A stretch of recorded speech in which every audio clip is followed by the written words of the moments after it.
الحمدللہ والصلاة والسلام علی رسول اللہ۔ لڑکی نے والدین کے علم کے بغیر شادی کر لی۔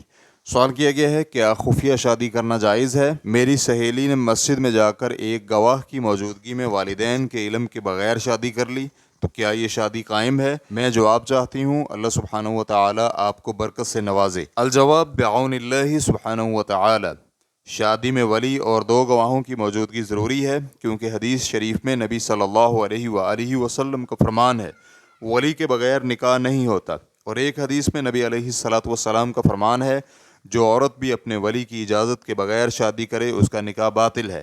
تو اس بنا پر ضروری ہے کہ اگر ولی اس پر راضی ہو تو دو عادل گواہوں کی موجودگی میں نکاح کی تجدید کی جائے۔ فتوی الشیخ محمد صالح المنجد، واللہ تعالی اعلم۔ اسلام کیو اے ریکارڈنگز، مؤسسۃ الشیخ محمد صالح المنجد، المملکۃ العربیۃ السعودیہ، فتویٰ نمبر 6122۔ والسلام علیکم ورحمۃ اللہ وبرکاتہ۔